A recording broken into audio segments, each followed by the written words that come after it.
안녕하세요. 자동차 읽어주는 남자 이상입니다. 오늘은 요즘 그 어떤 차보다도 화제가 되고 있는 국산 브랜드의 신차를 소개해 드릴까 하는데요. 바로 쌍용 자동차의 올뉴 렉스턴입니다. 렉스턴은 정말 오랜만에 페이스리프트를 거쳐 새롭게 출시되었는데요. 쌍용 자동차가 현재 좋지 않은 상황에서도 멋지게 출시한 모델이라 더더욱 환영받는 것 같습니다. 그렇다면 지금부터 저 자동차 읽어주는 남자와 함께 렉스턴 페이스리프트에 대한 다양한 소식 함께 확인해 보시죠. 먼저 제가 생각하는 렉스턴의 특징은 세 가지 정도로 보이는데요. 첫 번째는 바디온 프레임, 즉 프레임 바디라는 점입니다.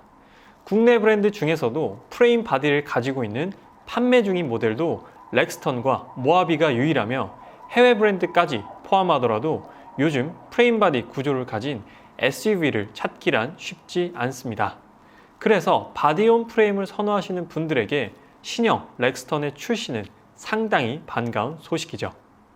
두 번째는 차량 크기 대비 저렴한 가격입니다. 준대형 크기의 렉스턴은 국내 브랜드 중에서 상당히 큰 차체를 가지고 있는데요. 3,700만 원부터 시작되는 가성비 좋은 가격은 렉스턴만의 강력한 매력이라 생각됩니다. 세 번째로는 7인승이 선택 가능하다라는 점인데요. 최근 7인승에 대한 수요가 점점 늘면서 3열까지 사용 가능한 SUV를 찾는 고객들도 많아졌습니다. 7인승을 지원하는 국내 SUV가 많지는 않은 상황이라 이 시점에서 신형 렉스턴이 나와준다면 또 하나의 좋은 7인승 대안이 생기는 것이라 이것 또한 매력적이라 생각됩니다. 그렇다면 이러한 매력을 가지고 있는 쌍용 자동차 렉스턴은 페이스리프트를 거치면서 어떤 부분이 바뀌었을까요? 제가 분석해 본 결과 크게 5가지라고 볼 수 있는데요. 첫 번째로 파워트레인의 변화가 생겼고요. 두 번째, 기본적인 안전 사양이 더욱 강화되었고, 세 번째로 스마트폰과 연동하여 사용이 가능한 커넥티드 서비스의 적용, 네 번째는 이전에 없었던 새로운 트림이자 최상위 트림인 더 블랙 트림이 탄생했고요. 그리고 마지막으로는 300만 원 이상의 가격이 상승하였습니다. 아무래도 파워트레인과 안전사양이 강화된 부분, 그리고 이 외에도 옵션이 추가된 부분으로 인하여 가격 상승은 불가피하다고 생각되는데요. 그래도 300만 원은 좀 많이 올리지 않았나라는 여론이 다수이긴 합니다. 200만 원 정도 올랐으면 좀 더 매력적인 가격이었을 텐데 말이죠. 그렇다면 가장 먼저 변경된 파워트레인을 살펴보겠습니다. 렉스턴 페이스리프트 엔진은 2.2 디젤 단일 모델로서 기존에는 187마력의 43토크를 냈고 7단 자동 변속기가 결합되어 있었습니다. 이번에 페이스리프트를 거치면서 같은 엔진이지만 소폭 출력이 개선되면서 202마력의 45토크를 가지고 있고요. 변속기는 7단에서 8단 자동 변속기로 개선되었습니다. 결과적으로 엔진은 동일한데 출력이 살짝 올랐고 변속기만 바뀐 것이죠. 페이스리프트이기 때문에 이 정도 변화는 괜찮다고 생각됩니다. 하지만 아쉬운 부분은 최근 대부분의 브랜드들이 디젤 파워트레인을 줄여나가는 추세인데요. 렉스턴은 디젤 라인업만 존재하기 때문에 가솔린 엔진의 부재와 하이브리드 혹은 플러그인 하이브리드 계통의 친환경 파워트레인의 부재 또한 상당히 아쉬운 부분입니다. 아무래도 현재 쌍용 자동차의 재정 상태가 좋지 않은 편이기 때문에 친환경 파워트레인까지 기대해 보긴 쉽지 않았을 것으로 보이는데요. 최신 트렌드 대비 조금 아쉽게 느껴지긴 합니다. 그렇다면 올뉴 렉스턴의 경쟁 모델이라고 볼 수 있는 기아 자동차 모하비와 현대 자동차 팰리세이드와 한번 파워트레인을 비교해 볼게요. 모하비는 유일한 바디온 프레임, 즉 프레임 바디를 쓰는 경쟁 모델이고요. 팰리세이드는 가격적으로나 크기적으로 경쟁 모델이라고 볼 수 있겠습니다. 먼저 엔진 같은 경우 올뉴 렉스턴은 2157cc이고 모하비는 V6 3.0 디젤을 사용하기 때문에 2959cc, 그리고 팰리세이드는 2199cc입니다. 모하비는 V형 6기통 디젤 엔진이라는 강력한 장점을 가지고 있고요. 그로 인해서 가장 높은 출력을 내고 있습니다. 260마력의 57토크를 내죠. 그리고 올뉴 렉스턴과 팰리세이드는 202마력의 45토크로 동일한 출력을 내는데요.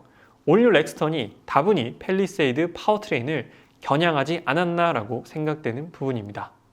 그리고 변속기는 모두 공통적으로 8단 자동 변속기를 탑재하고 있고요. 구동 방식은 렉스턴과 모하비는 후륜 구동이면서 바디온 프레임이고요. 팰리세이드는 전륜 구동이면서 유니바디, 즉 모노코크 바디입니다. 크기적으로 비슷한 세 가지 차종이지만 생각보다 많은 차이가 존재하죠. 그렇다면 크기는 과연 얼마나 차이가 날까요? 전장, 전폭, 전고, 휠베이스를 비교해 볼 텐데요.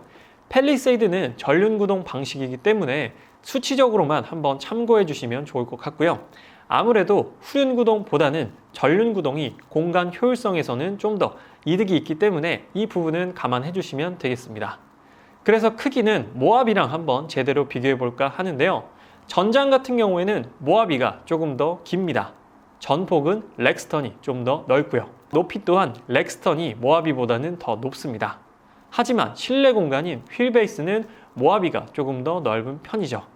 전체적으로 본다면 렉스턴이 모하비보다 좀 더 높고 폭이 넓다라고 요약할 수 있겠네요. 하지만 그 차이가 상당히 차이가 나는 건 아니기 때문에 참고만 해주시면 좋을 것 같습니다. 다음으로 강화된 안전 사양들을 살펴보면 쌍용 자동차의 반자율 주행인 인텔리전트 어댑티브 크루즈 컨트롤이 적용되는데요. 하지만 모든 사양의 기본 적용은 아니라서 럭셔리 트림에서는 빠지게 됩니다. 이 반자율 주행 기능은 고속도로 안전 속도 제어와 연계되어 제한 속도에 맞춰 주행이 가능하고요. 추가된 기본 안전 사양으로는 긴급 제동 보조, 전방 추돌 경보, 차선 이탈 경보, 스마트 하이빔, 앞차 출발 알림이 있습니다.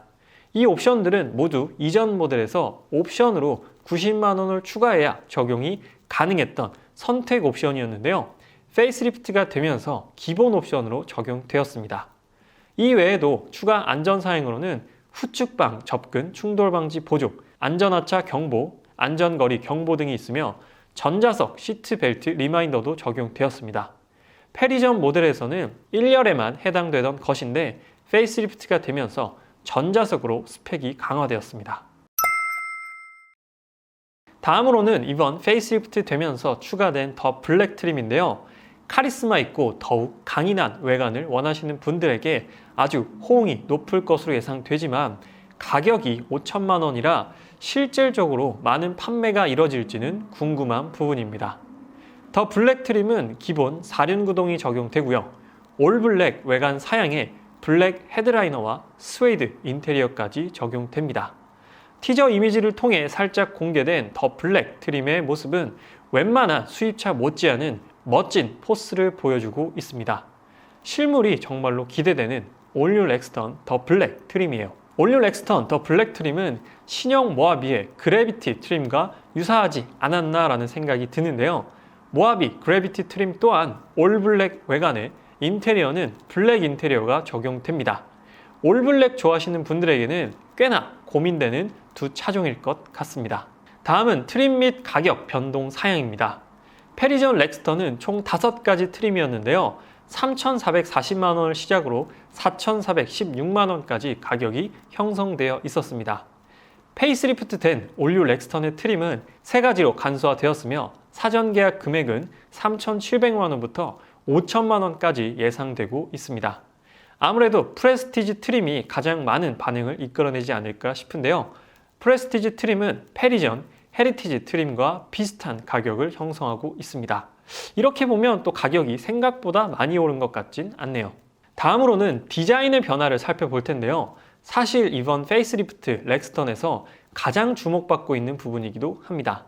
저도 티저 이미지와 영상을 통해 접한 후에 정말 놀라움을 금치 못했는데요. 사실 쌍용 자동차의 디자인은 티볼리가 출시되기 전까지는 투박하고 세련되지 못한 디자인이 줄을 이뤘습니다. 티볼리가 나오면서 인식이 많이 바뀌긴 했지만 렉스턴은 여전히 예전의 이미지를 벗어나지 못하고 있었습니다. 하지만 이번 페이스리프트를 기점으로 완벽히 변화된 것 같은데요. 세련되고 고급스러워졌다는 표현이 아주 잘 어울릴 정도의 매력적인 디자인을 가지고 태어났습니다.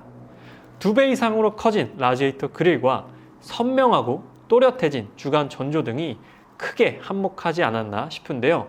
왜 진작에 이렇게 디자인하지 않았나 하는 생각이 들 정도입니다. 그리고 이번 페이스리프트 디자인에 있어서 자주 언급되는 것이 바로 아우디 Q7과의 디자인 연관성인데요. 보통 3가지 이상의 요소가 겹치게 되면 우리는 시각적으로 유사하다고 느끼게 됩니다. 신형 렉스턴과 아우디 Q7과의 디자인 연관성은 일단 커다란 육각형 라디에이터 그릴이 가장 큰 역할을 하는 것 같습니다. 두 차량 모두 육각형을 이루고 있고요. 전면 마스크의 큰 부분을 차지하고 있는 것이 공통점이고, 그릴을 기준으로 좌우로 쭉 뻗은 헤드램프 또한 비슷하게 느껴지는 부분이라 우리가 닮았다라는 생각을 더 많이 하게 되는 듯 합니다. 그리고 아무래도 크기가 비슷한 차량이다 보니 더더욱 비슷하다고 느껴지는 것 같네요. 다음은 측면부의 변화인데요. 페이스리프트 모델이기 때문에 측면부에서 느낄 수 있는 변화의 폭은 거의 없는 편입니다. 운전 중에 옆을 이렇게 지나가는 렉스턴을 볼 때마다 드는 생각은 정말 튼튼해 보이고 듬직해 보인다는 점인데요. 현대기아 SUV에서는 느낄 수 없는 쌍용 자동차만의 매력을 확실하게 가지고 있는 것 같습니다. 다음으로 후면부에서는 작지만 꽤 많은 변화가 있는데요. 가장 큰 변화는 테일램프 디자인이 깔끔하고 세련된 가로형 T자 디자인으로 변경되었으며, 반사판의 디자인과 하단 범퍼 그리고 듀얼 머플러까지 적용이 되었습니다.